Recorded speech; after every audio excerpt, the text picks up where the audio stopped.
पंजाबी प्रचार स्टूडियो तो अहमद रज़ा दा सलाम, नमस्कार और सत श्री अकाल।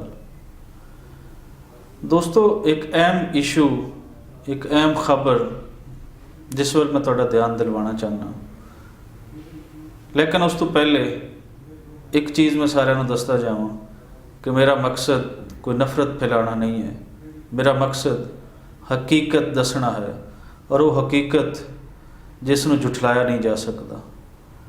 पाकिस्तान और अफगानिस्तान के तल्लकात बेहतर करने दी पाकिस्तान की हर हुकूमत की कोशिश रही है। ये तल्लकात किस लिए बेहतर किए जाते हैं, उसके पीछे दो वजह। एक वजह तो यह है कि अफगानिस्तान साडा गवांढी मुल्क है, और दूसरी वजह है दी कि अफगानिस्तान दे विच भी अक्सरीती लोगों का मज़हब वो इस्लाम है, और पाकिस्तान के अंदर भी अक्सरीती लोगों का मज़हब इस्लाम है। सो पाकिस्तान की तरफों ये कदी नहीं होया कि इत्थों के किसी लीडर ने, आम लोगों ने अफगानिस्तान के खिलाफ कोई नफरत अंगेज़ चीज़ां वो अगे लैके आए हों या नफरतां कोई फैलाइयां हों। लेकिन एक अफगानी पाकिस्तान के खिलाफ किस हद तक है और अज भी है, ये तुसी आप ही ज़रा पहले कुछ सुन लो, फिर मैं गल करना। India's won the match, but Afghanistan won the hearts. Yes. वो कह रहे हैं कि मैच इंडिया जीता है, दिल अफगानिस्तान ने जीता है। India, Afghanistan, bye bye. Target Pakistan.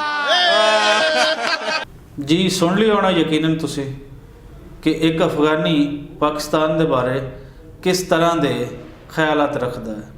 मैंने उहदे विच इतराज़ तो कोई नहीं कि अफगानिस्तान के इंडिया के तल्लकात वो बहुत बेहतर होण, सगों मैं तो चाहना कि तल्लकात बेहतर होण। मैं तो भी चाहना इंडिया और पाकिस्तान के तल्लकात भी बेहतर होण। मैं भी चाहना पाकिस्तान और ईरान के तल्लकात बेहतर होण। मैं भी चाहना कि पाकिस्तान के तल्लकात पूरी दुनिया नाल बेहतर होण। मैं भी चाहना कि दुनिया के हर मुल्क के बाकी मुल्कों के नाल अच्छे तल्लकात होण, ताकि उन्होंने तल्लकात के बिना ते उत्थों के लोगों का भला होवे, उत्थों के लोगों की फलाह वास्ते कोई मनसूबे शुरू किए जा सकन, उत्थों के अमन बारे सोचा जा सके कि अमन किस तरह लिया जा सकता है। लेकिन तुसी ये सोचो कि ये रियासतां अज भी किस तरह की ज़हनसाजी कर रही हैं कि एक अफगानी इस हद तक पाकिस्तान के खिलाफ नफरत अज भी रखता है। ज़रा थोड़ा होर सुन लो, फिर को थोड़ी गल तुहानूं क्लियर हो जाएगी। India पाकिस्तान का बाप है।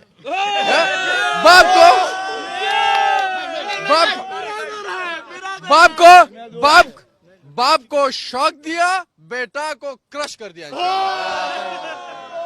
यकीनन तुहानूं पता होएगा, अगर असीं तारीख फरोलना शुरू करिए तो कि पंजाब ते सब तो ज़्यादा हमले किसी होर नहीं कीते, इन्हां अफगानियां ही कीते। पंजाब का सब तो वड्डा कतलाम किसी होर ने नहीं किया, इन्हां अफगानियां ही कीता है।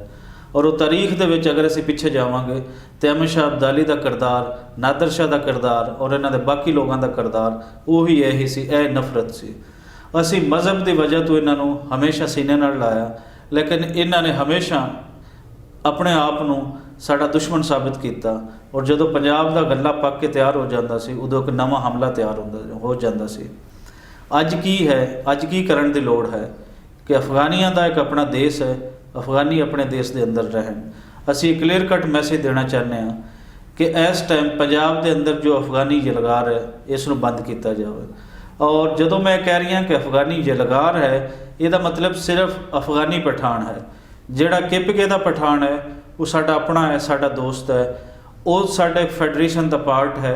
पंजाब उन्हां नाल तिजारत करेगा, वो पंजाब नाल तिजारत करनगे। असी एक मुल्क के वासी हाँ, साडे दुख सांझे, साड़ियाँ खुशियाँ सांझियाँ। लेकिन बहरों आके इत्थे जिहड़ा अफगानी है उसने इस धरती का नक्शा बिगाड़ता है, जो दहशतगर्दी के मुलवस है, जो इत्थे आके पंजाब की जोग्राफियाई सरहदां नूं बदलण की कोशिश करता है, जो पंजाब के अंदर नवे नवे सूबे की गल करता है, जो पंजाब के अंदर हर दहशतगर्दी के वाक़े के मुलवस होता है। इन्हां नूं रोक जाना चाहिए है। और साडी हुकूमत के अगे ये भरपूर तरीके दे नाल असीं ये आवाज़ बुलंद करते हैं कि अफगानियां नूं अगर किसी ने आना है तो वो प्रॉपर वीज़ा लैके इत्थे आए, और वो किस मकसद लिए आ रही है ये भी उहदे विच दस्सिया जाए, उहदा कितने दिन का क़याम है ये भी दस्सिया जाए। और अफगानी जिन्हां नूं झूठे इत्थे पासपोर्ट, इत्थे झूठे शनाख्ती कार्ड बना के दिते जा रहे हैं, ये बना के देने वाले भी सोचण के बंद होना चाहिए। इस कौम ने कभी भी ਇੱਥੋਂ ਦੇ ਲੋਕਾਂ ਦਾ ਭਲਾ ਨਹੀਂ ਸੋਚਿਆ ਔਰ ਨਾ ਹੋਣ ਦੇਣਾ ਹੈ। ਇਹ ਇੰਡੀਆ ਨਾਲ ਤਲਕਤ ਬਿਹਤਰ ਕਰਨ, ਇਹ ਸਭ ਨਾਲ ਤਲਕਤ ਬਿਹਤਰ ਕਰਨ, ਲੇਕਿਨ ਇਹਨਾਂ ਦੁਸ਼ਮਣਾਂ ਦੀ ਸਾਨੂੰ ਜ਼ਰੂਰਤ ਨਹੀਂ ਹੈ। ਇਹ ਆਪਣੇ ਅਫਗਾਨਿਸਤਾਨ ਦੇ ਅੰਦਰ ਉੱਥੇ ਰਹਿਣ, ਪਾਕਿਸਤਾਨ ਦਾ ਨਕਸ਼ਾ ਨਾ ਵਿਗਾੜਨ।